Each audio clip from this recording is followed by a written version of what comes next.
ব্ৰহ্মপুত্ৰ আৰু ইয়াৰ উপনৈসমূহৰ পানী অস্বাভাৱিকভাৱে হ্ৰাস পোৱাত চিন্তিত নৈপৰীয়া ৰাইজ। তিয়কৰ জাজিমুখৰ ব্ৰহ্মপুত্ৰ আৰু জাজি নদীৰ মোহনা অঞ্চলত নদী দুখনৰ পানী হঠাৎ হ্ৰাস পোৱাত উদ্বিগ্ন হৈছে স্থানীয় ৰাইজ। নদী দুখনক কেন্দ্ৰ কৰিয়েই চলে নৈপৰীয়া ৰাইজৰ জীৱন সংগ্ৰাম। এনে অস্বাভাৱিক পৰিস্থিতি অনাগত দিনত নৈপৰীয়া ৰাইজৰ জীৱনলৈ অশনি সংকেত কঢ়িয়াই অনাৰ আশংকা কৰিছে অঞ্চলবাসীয়ে। নদীবান্ধ নিৰ্মাণৰ বাবে এনেধৰণে জলপৃষ্ঠ হ্ৰাস পোৱা বুলি ধাৰণা কৰিছে ৰাইজে। সমগ্ৰ বিষয়টো বিশেষজ্ঞ সমিতিৰ দ্বাৰা গৱেষণাৰ দাবী স্থানীয় ৰাইজৰ। এই সন্দৰ্ভত আমাক সবিশেষ জনাব ৰিজু কুমাৰ শইকীয়াই। জলবায়ুৰ যি পৰিৱৰ্তন সেই পৰিৱৰ্তনৰ সমান্তৰালকৈ দেখা গৈছে যে ব্ৰহ্মপুত্ৰকে ধৰি যিসমূহ প্ৰধান উপনৈ আছে, উপনৈসমূহৰ পানী অস্বাভাৱিকভাৱে শুকাই গৈছে, বালিময় হৈ পৰিছে সমগ্ৰ এই নদী ব্ৰহ্মপুত্ৰকে ধৰি উপনদীসমূহ। আৰু এই ক্ষেত্ৰত যিসমূহ নদীপৰীয়া যিসকল ৰাইজ আছে সেই ৰাইজসকল আচলতে আশংকাই দেখা দিছে যে সকলোৱে জানে যে নদীপৰীয়া সংস্কৃতি, নদীৰ পাৰত যিসকল বসবাস কৰে নদীখনক কেন্দ্ৰ কৰি আচলতে তেওঁলোকে জীৱন নিৰ্বাহ কৰে। আৰু সেই যিটো প্ৰক্ৰিয়া, জীৱন নিৰ্বাহৰ যি প্ৰক্ৰিয়া, সেই প্ৰক্ৰিয়াটোত আচলতে স্থবিৰ হৈ পৰিছে। এই মুহূৰ্তত মই উপস্থিত আছোঁ জাজিমুখৰ ব্ৰহ্মপুত্ৰ আৰু জাজি নদীৰ যি মোহনা অঞ্চল, সেই মোহনা অঞ্চলত উপস্থিত আছোঁ।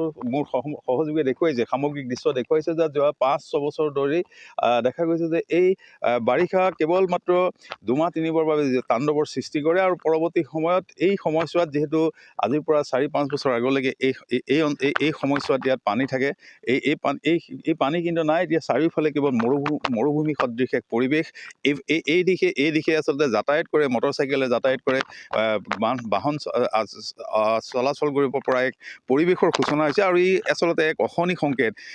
কি কাৰণত আচলতে এনেধৰণৰ এক পৰিস্থিতিৰ সৃষ্টি হৈছে এইসকল নদীপৰীয়াই নাজানে। কিন্তু মূল কথা হ'ল যে যিবোৰ নদীবান্ধ নিৰ্মাণ কৰা হৈছে বিজ্ঞানসন্মতভাৱে হয়নে নহয়, আৰু এই নদীবান্ধসমূহে আচলতে এনে অহেতুকৰ পৰিস্থিতিৰ সৃষ্টি কৰিছে বুলি নদীপৰীয়াৰ কিছু সচেতন লোকে ক'ব বিচাৰে। আৰু এই ক্ষেত্ৰত আচলতে বিশেষজ্ঞসকলৰ যি ভূমিকা থাকিব লাগিছিল বা অসম চৰকাৰে এই ক্ষেত্ৰত কি যেনেধৰণে ব্যৱস্থা গ্ৰহণ কৰিব লাগিছিল তেনে কোনো ব্যৱস্থা গ্ৰহণ নকৰিলে, যাৰ বাবে নদীপৰীয়া ৰাইজৰ জীৱনৰ প্ৰতি আচলতে অমানিশা নামি অহাৰ এক পৰিৱেশৰ সূচনা হৈছে।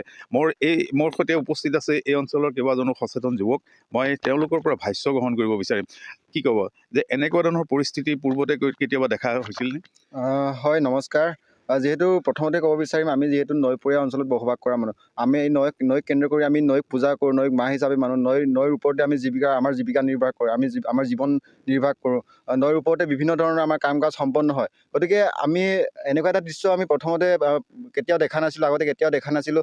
এই যিটো জেগাত মই থিয় হৈ আছোঁ এতিয়া আপোনালোকৰ লগত কথা পাতি আছোঁ, বা যিটো জেগাত মই এতিয়া বাইকখন ৰাখিছোঁ, এই জেগাখন এটা সময়ত পানীৰে আৱৰি আছিলে, পানীৰে পৰিপূৰ্ণ হৈ আছিলে।